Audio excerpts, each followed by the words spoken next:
factor RH y grupo ABO también. ¿Por qué lo estudiamos? ¿Para qué lo estudiamos? Porque tienen diferentes usos, tanto para el momento de la donación, de hacer donantes, para hacer donantes, para recibir órganos, para transfusiones sanguíneas. Inclusive, de hecho, esto se ha utilizado para poder identificar paternidad y también en el área de criminología. ¿Qué es el grupo sanguíneo? El grupo sanguíneo, hablamos cuando hacemos referencias a pequeños antígenos de superficie, proteínas de superficie de las células del glóbulo rojo, que actúan como antígeno específicamente y de anticuerpos que se producen a raíz de la presencia de estos antígenos de superficie.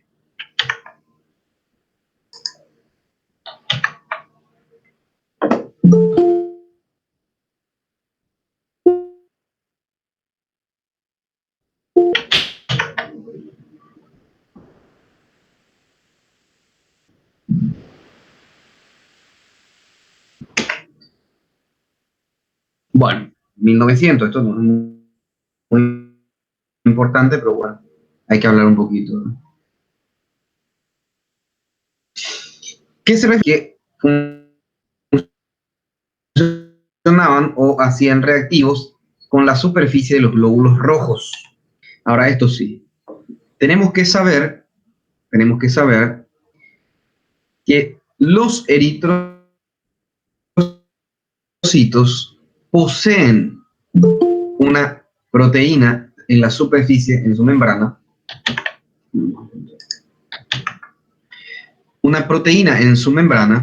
que son una serie de combinaciones, aminoácidos, que forman parte de su...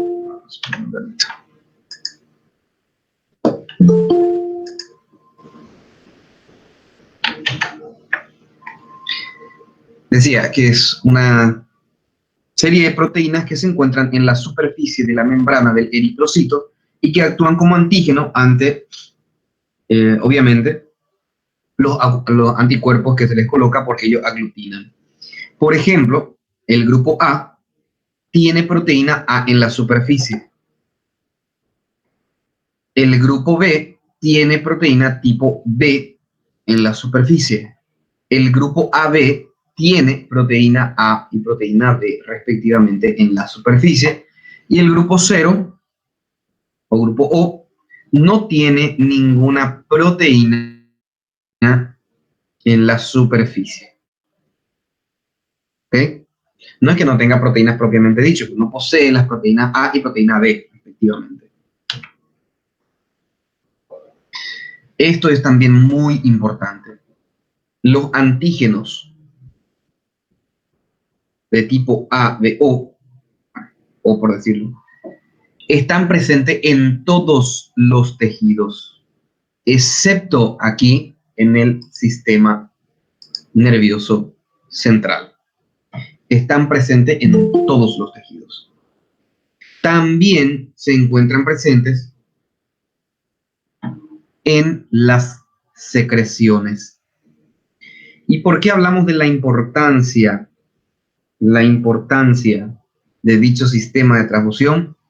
Porque se puede realizar transfusión de eritrocitos, leucocitos, plaquetas y también en los trasplantes de tejidos. Es importante porque hay que saber qué tejido puede ser transfundido a qué persona. Con relación a los anticuerpos, tenemos que saber también que las personas cuyo eritrocito posean el antígeno tipo A en la superficie de su eritrocito van a poseer el anticuerpo para B. Los que poseen el antígeno B van a poseer el antígeno en contra de A, antígeno para A. Los que contienen antígenos de tipo A y de tipo B no poseen anticuerpos, por lo tanto, no aglutinan. Y los que no poseen los antígenos A y B, los que no poseen los anticuerpos A y anticuerpos B. Y aquí empieza la duda de donante universal y receptor universal.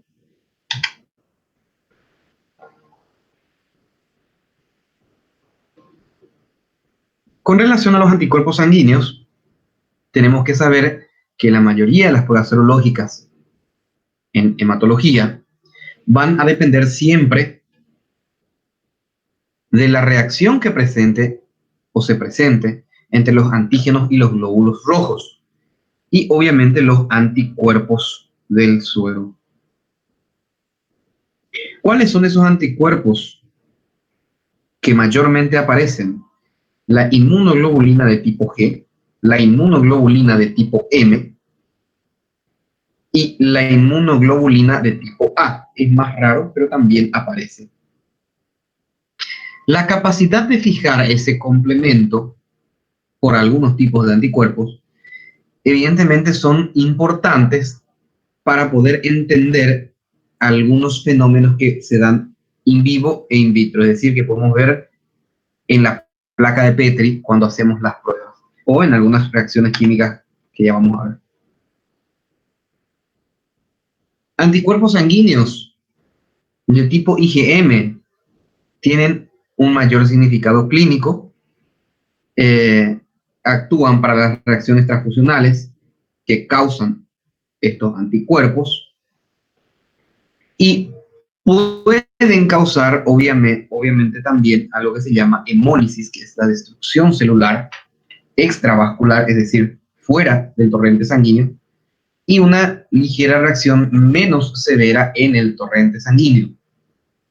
Caso, incompatibilidad de RH como ejemplo. Las inmunoglobulinas de tipo M tienen reacciones hemolíticas transfusionales que son causadas por estos anticuerpos, debido a que realizan una fijación en el complemento y esto sí puede causar una hemólisis intravascular severa. Ejemplo, la incompatibilidad del grupo ABO.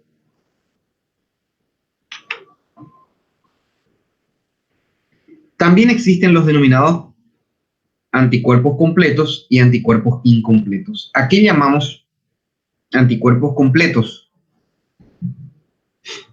Cuando nos referimos a los anticuerpos IgM, que son capaces de producir un tipo de aglutinación, es decir, un TAR, visible en los glóbulos rojos. Aglutina de manera visible los glóbulos rojos, suspendidos en alguna solución salina. Los anticuerpos incompletos usualmente son los del IgG, que son capaces de adherirse al antígeno, se adhiere, el anticuerpo se une al antígeno, pero son incapaces de aglutinar glóbulos rojos suspendidos en solución salina. ¿Ok? Se ha puesto una prueba en suero fisiológico, solución salina, donde que los anticuerpos IgM han demostrado capacidad de aglutinar a los glóbulos rojos. Y los IgG tienen capacidad de unirse, se unen, pero no tienen capacidad de aglutinarlos.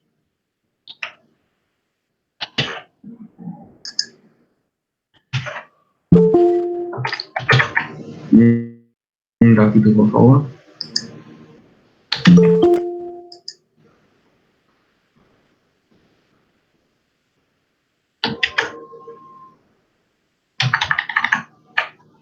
Bueno, con relación a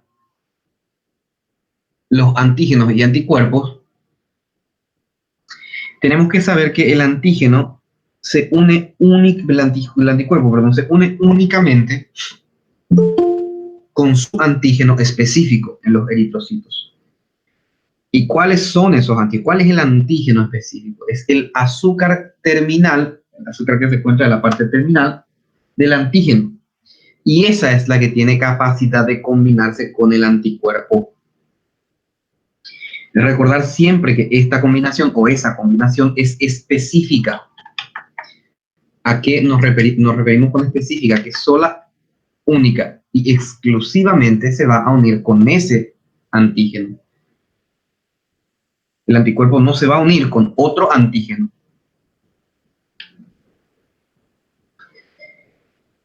Cuando tenemos una reacción sanguínea primaria, estamos hablando de un tipo de reacción. Y la reacción sanguínea que es secundaria es debido a una exposición segunda o a varias exposiciones.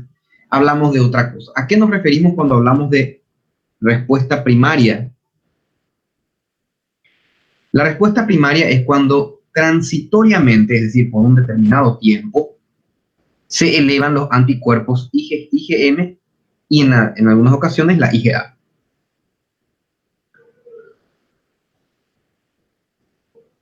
El anticuerpo le va a proporcionar una información que es necesaria para la memoria a ese anticuerpo, el antígeno, para ese anticuerpo. De forma a que una siguiente exposición ya va a producir un reconocimiento inmediato. Es decir, la IgG lo que hace es reconoce y archiva la memoria. Eso es una respuesta primaria.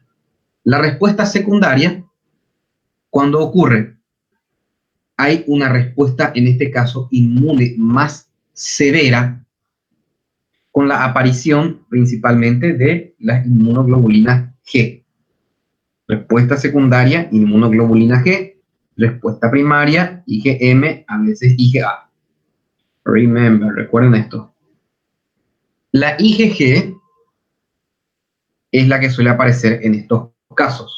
Y la aparición de esta inmunoglobulina G, tiene la capacidad de mantener sus niveles detectables en la sangre por muchos años, inclusive hasta la muerte.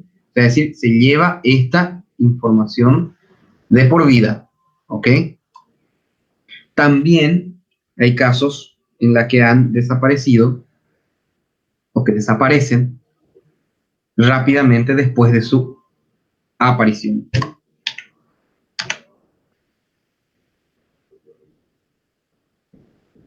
Reacciones serológicas. ¿Cómo hacemos las reacciones serológicas? Existen o tenemos varios tipos in vitro e in vivo para hacer reacción del antígeno con su anticuerpo. Los más utilizados son la aglutinación y la hemólisis.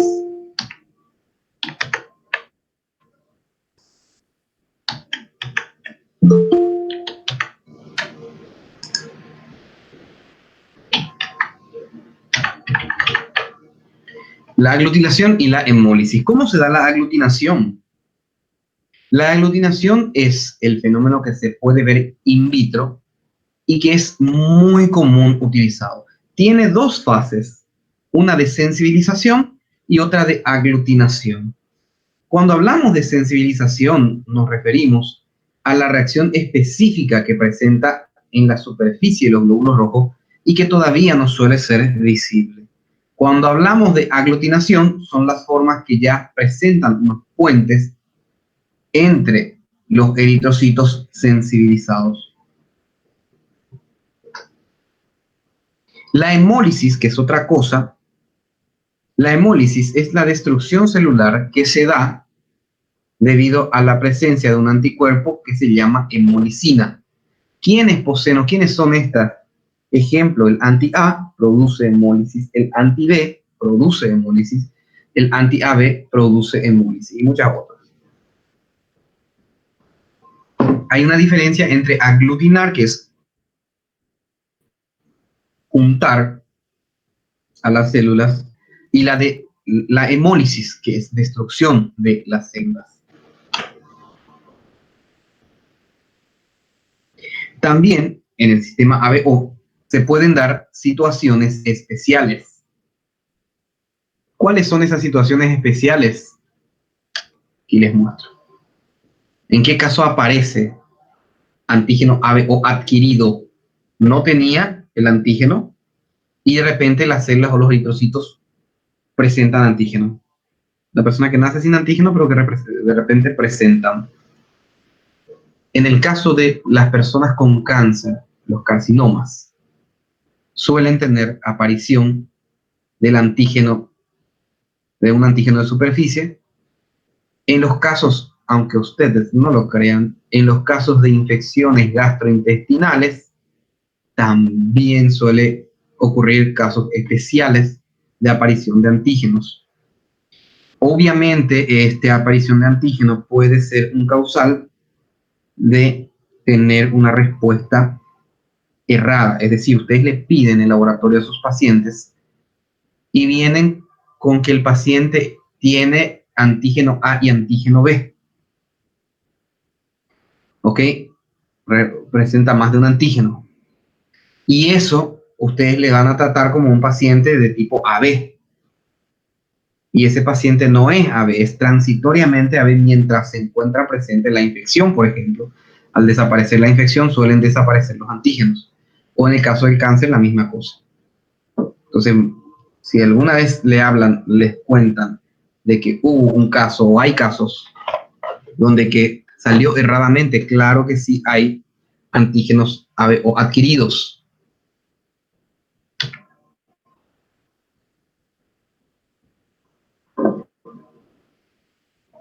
También existen los denominados antígenos AB, AB o débiles. ¿En quiénes? En recién nacidos, en pacientes con la enfermedad que ustedes conocen, la leucemia, en personas de edad avanzadas y otras entidades. ¿A qué llamamos la poliaglutinación? Decimos cuando algunos pacientes especiales tienen glóbulos rojos que van a reaccionar con todos los antisueros. Y esto obviamente también va a generar un problema o una alteración en el tipiaje cuando estamos haciendo el tipo de sangre. ¿Por qué? Porque aglutina a todos. Determinación del grupo sanguíneo, ¿cómo se hace? Se utilizan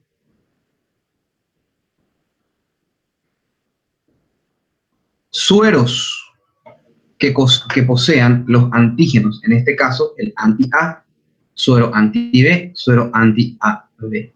Si los glóbulos sanguíneos se llegan a pegar o aglutinan, es porque corresponden a eso. Si tiene anti-A, es de tipo A. Si tiene anti-B, es de tipo B. Y si tiene anti-AB, es de tipo AB. Si tenemos la situación de que no aglutinan, no se pegan ante los sueros anti-A, anti-B, anti-AB, entonces el tipo de sangre es de tipo 0. Recuerden lo que dijimos en la primera parte, que el eritrocito posee antígeno, en este caso tipo A, y anticuerpo anti-B. ¿Okay? El B posee antígeno B, anticuerpo anti-A. El AB posee ambos antígenos, pero no posee anticuerpos. ¿Ok? Y el grupo O no posee antígenos, pero posee anticuerpos. ¿Ok? ¿Por qué repasamos esto? Porque ahora vienen estas son pruebas inversas, ya la habíamos visto, se aglutinan. En los casos de transfusión, fíjense, el O o el 0 puede dar al 0 o al O, al A, al B y al AB. El A puede dar al A, al AB. El B puede dar al B y al AB. El AB solo puede dar al AB. No es posible que un AB le dé sangre o done sangre al A, al B o al O. No es posible que el A le done sangre al B o al O. Y tampoco es posible que el B le done sangre a A o al O. Esto es la misma cosa en otro esquema. Ahora pasamos al tipo de sangre RH. El factor RH, el factor RH no es otra cosa que también una proteína de superficie, solamente que identificada más tarde, 40 años después de la que se haya identificado la anterior. El 85% de la población tiene esta proteína en su estructura de manera dominante, que no es otra cosa que una secuencia de aminoácidos, es decir, proteína, y que comúnmente es conocido como RH positivo. A quienes se considera RH negativo, y atiendan bien esto que es muy importante. RH negativo no significa que uno no contenga esa proteína. Significa sencillamente que hay algunos cambios en los aminoácidos de esa proteína, porque la proteína sí existe en la superficie de membrana. Por lo tanto, RH es tener la misma proteína, pero con modificaciones en ciertos aminoácidos.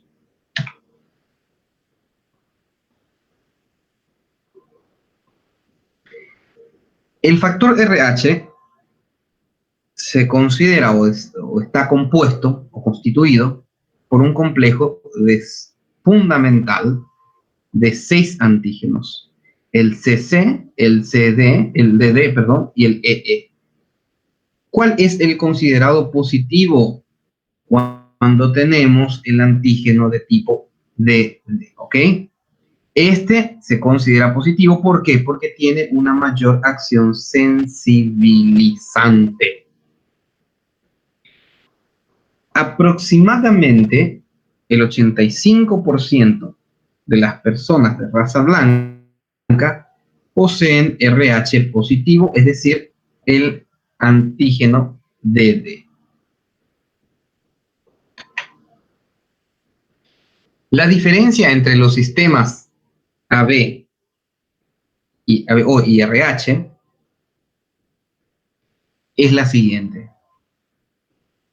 El ABO, el sistema ABO, tiene la capacidad de que las aglutininas que van a reaccionar en un proceso de transfusión aparecen de manera muy espontánea. Aparecen de manera espontánea. El sistema RH, las que son encargadas, las aglutininas que son encargadas de producir las reacciones en la transfusión, casi nunca aparecen de forma espontánea. Pueden demorar semanas y pueden demorar incluso años en aparecer.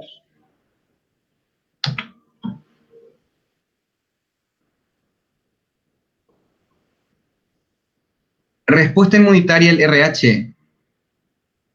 Fíjense. Existe lo que se llama reacción transfusional retardada. ¿A qué llamamos reacción transfusional retardada? Cuando inyectamos un eritrocito que contiene el factor RH a una persona con RH negativo, las aglutininas van a aparecer de manera lenta y su concentración máxima de aglutinina aparece en 2 a 4 meses después de que se le haya expuesto a ese factor RH positivo. Por eso es denominada reacción retardada. El pico máximo se alcanza aquí, entre 2 a 4 meses. Obviamente, esta respuesta va a depender de cada organismo o de cada persona. Los RH también tienen casos especiales. Fíjense que una sangre RH positiva transfundida a una RH negativa va a dar la formación de anticuerpos, va a dar, en casos de sucesivas transfusiones, va a dar un proceso denominado hemólisis y fagocitosis del glóbulo rojo. El caso especial de la eritroblastosis fetal, fíjense, una madre RH negativa con un bebé RH positivo. La madre, la sangre de la criatura parcialmente atraviesa en la madre y esto genera anticuerpos. Esos anticuerpos RH negativo, anti-RH, tienen la capacidad de traspasar a la criatura y obviamente producir o causar anemia y ictericia en el feto.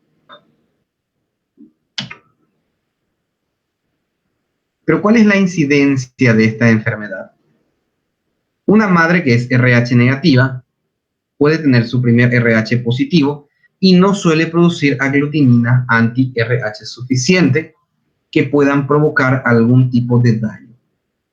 Alrededor del 3% de los segundos bebés, el bebé número 2, el 3% de los bebés número 2, muestran signos de eritrolactosis fetal.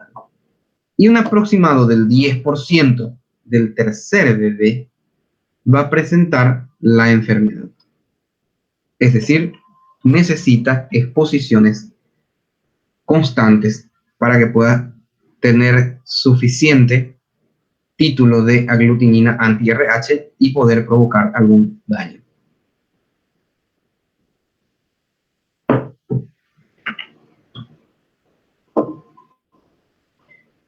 Compatibilidad sanguínea. Cuando se recibe la sangre de algún donante, esa sangre que se recibe tiene que ser procesada. Hay que separarlas, hay que centrifugarlas. Al centrifugar uno separa eritrocitos, separa el plasma, separa los glóbulos blancos, las plaquetas. Por eso es que actualmente en estos tiempos no se suele realizar transfusión de sangre completa. La transfusión de sangre completa se reserva para casos muy especiales y para esos casos se suele utilizar el denominado donador universal, pero en casos especiales. ¿Por qué? Porque no existe un donante universal, no existe el donante universal. ¿Por qué? Recordemos que el tipo 0, considerado donante universal, tiene antígeno A y tiene antígeno B, que destruyen las células AB.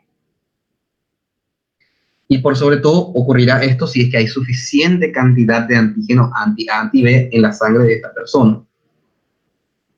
Por eso es que suelen ser empaquetadas, centrifugadas, pero aún así, por más que sean empaquetadas, hay un 30% de plasma original con ese empaquetamiento de células de glóbulos rojos concentrados, por ejemplo.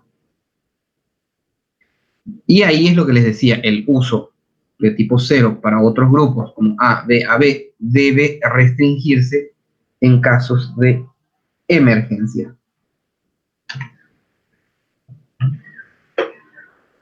El receptor universal tampoco existe. ¿Ok? No existe el denominado receptor universal. Deben recordar que los receptores AB, que no tienen anti-A o anti-B, pueden recibir sangre del donante de otros grupos, siempre que ese donante no tenga anticuerpo con título elevado, porque también va a reaccionar. Esto es lo que les decía en la imagen anterior, las posibilidades, las no probabilidades. Esto es la misma cosa, solamente que ya agregándole el factor RH. Esto es lo mismo. Bueno, hablemos de las transfusiones o las reacciones transfusionales. ¿Qué es lo que ustedes como médicos tienen que saber en la reacción transfusional? ¿Cómo es que reacciona un paciente cómo puede llegar a reaccionar un paciente cuando se le transfunde? Y más todavía, si se le transfunde erradamente. Las reacciones transfusionales se dan porque hay incompatibilidad de los grupos sanguíneos.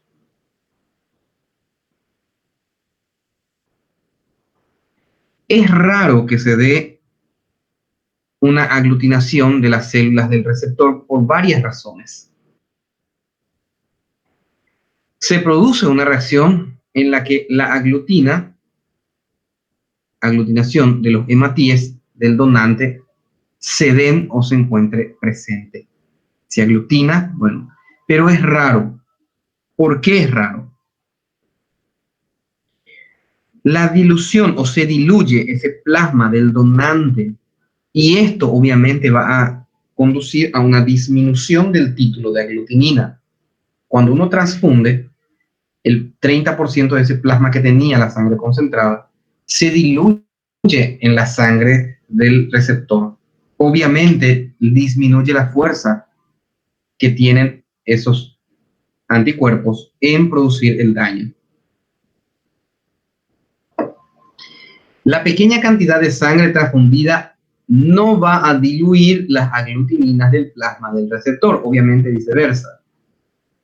Por lo tanto, es difícil que ocurra, si se hace de esta manera, o que ocurran estos casos de reacción. Sí existe una reacción transfusional por incompatibilidad. Puede dar lo siguiente, puede dar hemólisis inmediata, hemólisis, destrucción de las células sanguíneas inmediata, causadas por las hemolicinas. También puede darse una hemólisis tardía que se da por fagocitosis de las células aglutinadas. Obviamente la bilirrubina de la que se libera en estos casos tienen que ser excretada por el hígado y a través de la bilis. La bilirrubinemia, es decir, que la persona tenga esta reacción bilirrubinemia, suele ocurrir o suele aumentar lo suficiente como para generar ictericia. Es decir, podemos ver una de las reacciones en un paciente que fue transfundido que tenga bilirrubina elevada, porque genera ictericia. Pero recordemos que la capacidad hepática, si está dentro de su parámetro normal, tiene que ser eliminada a través de la bilis. No aparece ictericia en adultos si se transfunde si no se transfunde más de 400 ml de sangre en menos de un día. Ahora, la parte grave, insuficiencia renal aguda. Uno de los efectos mortales de esta reacción transfusional es esta, la insuficiencia renal aguda. Puede aparecer en pocas horas, en poco tiempo, y llevar a la muerte a este paciente. ¿Por qué y cómo lo hace? Se da por un shock circulatorio, se da por vasoconstricción y bloqueo tubular. Estas tres cosas se suman y van a dar un bloqueo renal, insuficiencia renal, shock circulatorio, vasoconstricción, bloqueo tubular. La vasoconstricción se da por la reacción entre antígeno y anticuerpo, porque liberan sustancias tóxicas de la sangre hemolizada que va a producir esta vasoconstricción. El shock circulatorio se da por la desaparición de los eritrocitos que estaban circulantes, desaparecen los eritrocitos, hay una reacción inmune o inmunitaria que a menudo van a generar este shock circulatorio. El bloqueo tubular se da si la cantidad de hemoglobina circulante es mayor a la hepatoglobina. El exceso va a pasar a través de las membranas glomerulares hacia los túbulos y ahí bloquean muchos túbulos y por ende se da el bloqueo tubular. Es decir, sumando todo, el bloqueo renal. Dato importante, ¿cuánto se necesita de plaqueta o cuánto aumenta tu plaqueta? ¿Cuánto puede aumentar si enviamos un concentrado de plaquetas? ¿Cuánto puede aumentar? puede aumentar entre 3.000 a 4.000, un máximo de 5.000 de plaquetas en un solo concentrado o en apenas un concentrado. ¿Cuánto aumenta el hematocrito en la concentración de glóbulos rojos? Y el hematocrito puede aumentar un máximo del 3%. Ahora, ¿cuánto se necesita de plasma fresco para aumentar el volumen? Y bueno, esa es una pregunta que normalmente se hace. Y fíjense, el plasma no es utilizado para aumentar el volumen. ¿Cuánto tiempo dura congelado?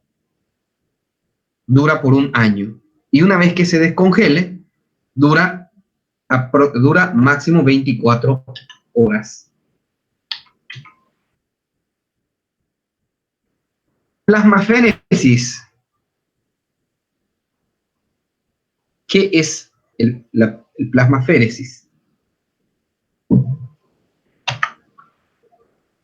Disculpen un segundo. Quiero corroborar que esté. Ahí está. Porque me sale que la internet se fue. ¿Me pueden, por favor, confirmar si me están oyendo? Porque a mí me marca que la internet se me fue nuevamente. Salud, dice. Gracias. ¿Me pueden confirmar? Ahí está, sí, me oyen. Genial. Me marca que la internet se fue, pero si ustedes me siguen oyendo, genial. Plasmaféresis. Nos referimos a la filtración de la sangre para remover el plasma y añadir un plasma fresco para poder regresarlo al cuerpo. La aféresis es la separación de componentes de la sangre que se extraen, así de él algunos componentes específicos que pueden ser destinados a transfusión. A eso es denominado aféresis. Bueno, hasta aquí. Vamos a ver si está. Sí, estamos todavía. Necesito obviamente que me pongan por favor todos sus nombres completos. No olviden porque esto sirve como asistencia. Por favor, el nombre completo. Si están más de una persona participando, coloquen ambos nombres, no importa. Solo tiene que estar el nombre en esta caja de mensajes. Si están dos personas, están viendo en dupla, porque son familiares, son parejas, lo que fuere, no se olviden de colocar tampoco. ¿Alguna duda?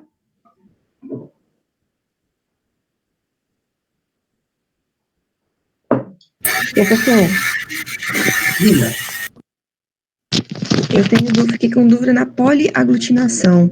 Eu não entendi exatamente. Poliaglutinación nos referimos cuando el paciente se le colocan los antígenos y reacciona absolutamente a todos. Por eso se llama poliaglutinación. Poli significa, o viene la palabra de varias, hace varias aglutinaciones. Poliaglutinaciones son casos especiales también. ¿Qué es la poliaglutinación? En otra palabra, cuando aglutinan a todos los reactivos que se le presentan. Eso es la poliaglutinación.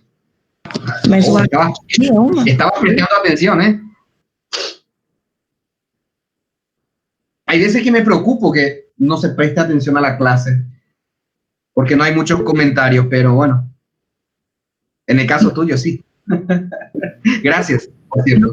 No caso, então, por exemplo, da poliaglutinação, aí teria o AB. O AB não é uma poliaglutinação? Essa parte que eu não entendi. No. No, el AB no es podréis llamarle poli por ser dos, pero no, llamamos poliaglutinación cuando reacciona absolutamente a todos los antígenos que se le presenten. Antígeno le ponen, anticuerpos se le pone y reacciona a todo. No debería ser así porque se sabe que el máximo es AB. Sí, ok, gracias. Ok. Profesor. Diga. No entendí la relación del grupo ABO con RH, negativo, positivo. ¿Cómo funciona?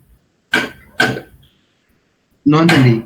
Como, por ejemplo, si yo soy A positivo, ¿cómo es la relación?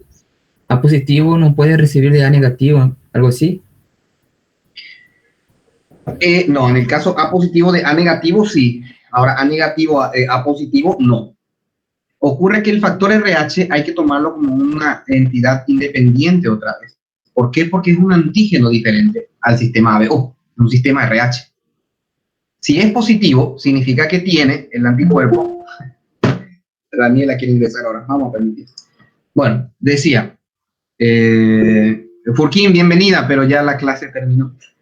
Bueno, decía, el caso de A positivo. El sistema A es una cosa, el ABO. El sistema RH es otro. Ambos son antígenos diferentes. Un antígeno uno y otro antígeno el otro. Solamente que el A corresponde a los de la clasificación ABO. Y el RH al factor RH, que también se debe a una proteína de superficie. Si tiene el antígeno para normalmente la diferencia, como ya dijimos, en la aparición del antígeno RH, del anticuerpo RH, demora más tiempo. No aparece tan rápidamente como el caso de sistema ABO, que es más rápido y más severo. ¿Entienden? Entonces, la diferencia fundamental está, o sea, que hay que entender, es que ambos son sistemas, ambos son proteínas de superficie y ambos hay que respetar. Si existe proteína de superficie, no podés colocarle un suero que obviamente va a contener el antígeno, el anticuerpo, perdón, para ese antígeno. Bueno, entonces, si yo soy A positivo, en mi superficie del eritrocito, Sí, tiene proteína antigénica B. El A y el RH. Y el RH positivo o negativo, a depender. Si es positivo, está presente. Si es negativo, obviamente no. Ah, no está presente la proteína RH. RH. Ah, entonces el positivo o el negativo va a definir si hay la proteína RH o no. Bueno, eso es como dije al principio. Tampoco no es que no esté, está presente, pero hay una modificación en el aminoácido. Pero ¿qué pasa con esa modificación? El que tiene el DD es más sensible, reacciona más fácilmente, es muy sensible de hecho, y a eso son considerados positivos. Los otros también tienen la proteína, solamente que tiene una modificación en los aminoácidos. Está presente, es una forma de decir negativo, no presente, pero en realidad sí está presente. Claro que sí tiene. Buen punto. Bueno, gracias. Ok, gracias por participar siempre. Professor, Diga. outra pergunta. Diga. Para mim não ficou claro sobre que não existe um donante universal. Es fácil. Lo explico de nuevo. Es fácil. ¿Por qué no existe donante universal? Porque ustedes tienen que recordar que el donante universal, que sería el O negativo, el O cero negativo, es en quien se considera donante universal. Pero quien tenga O negativo va a tener, no, en su eritrocito no va a haber, no existe en el sistema ABO, no existe antígeno A, antígeno B, antígeno cero que no existe, antígeno A ni antígeno B, ¿ok? Entonces, el eritrocito no va a reaccionar. Genial, está muy bien con el eritrocito. Pero el plasma del donante sí tiene anticuerpo AB.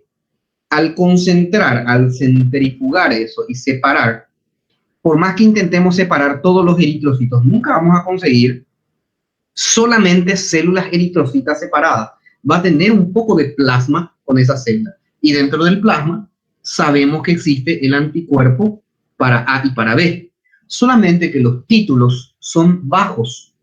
Por eso es que sí se puede usar. Cuando eso se diluye en el plasma del receptor, la fuerza de ese anticuerpo es menor. ¿Ok? Pero sigue existiendo pequeña cantidad de plasma y pequeña cantidad dentro de ese plasma de anticuerpo para A y para B. El eritrocito no tiene el antígeno, pero el plasma donde estaba el eritrocito sí tiene. Por eso es que se dice, no existe realmente un donante universal. No sé si se entendió. Sim, ficou um pouco mais claro. Obrigada. Ok.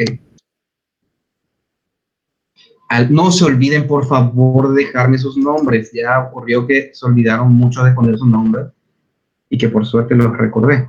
Algunos de ustedes los recuerdo. A ver, acá no hay suficiente nombre todavía. Pongan todos sus nombres.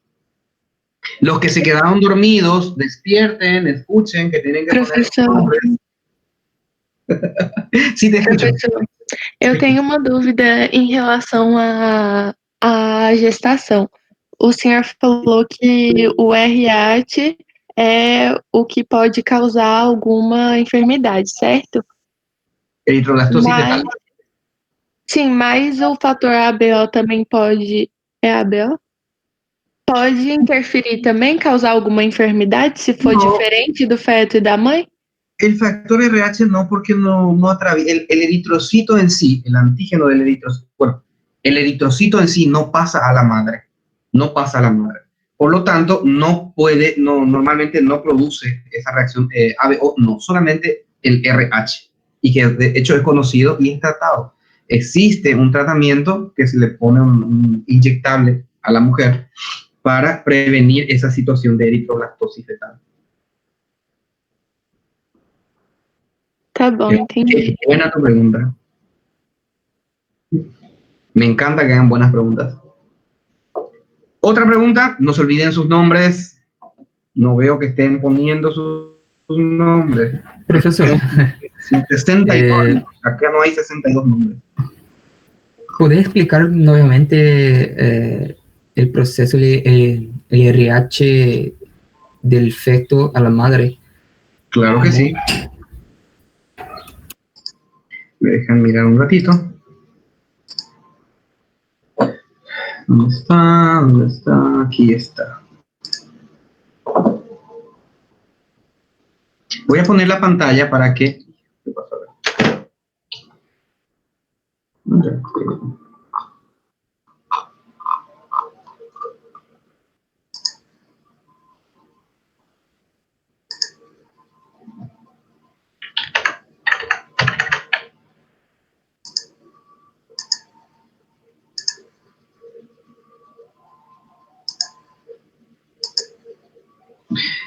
La eritroblastosis fetal, a esto se considera o se denomina eritroblastosis fetal. Sacar esto de aquí, un segundo más. Ahí estoy. Tenemos una criatura con factor RH, es decir, que tiene el DD. Parte de la sangre, obviamente, pasa a la madre y esto es lo que hace esa reacción. Y recuerden que, aparte del eritrocito, no atravesar en sí el capilar, o las fenestraciones, en realidad. Sí, los anticuerpos sí traspasan esa membrana, las fenestraciones. El contenido plasmático sí traspasa, obviamente, la membrana fetal, o feto materna. Por tanto, si la madre produce o si la madre tiene el anticuerpo, este anticuerpo va a pasar y va a alterar la sangre de la criatura. A la madre no le afecta porque los eritrocitos de aquí no sufren daño. Los eritrocitos de aquí que tienen el factor RH van a sufrir aglutinación, van a sufrir hemólisis, van a sufrir destrucción de sus células, de esas células de los eritrocitos que tengan en la superficie la proteína o ese complemento de aminoácidos denominado RH o factor RH. Entonces la madre tiene los anticuerpos contra el RH positivo. ¿Es Así mismo. Así mismo. La madre es la que envía, no es la criatura, es la madre.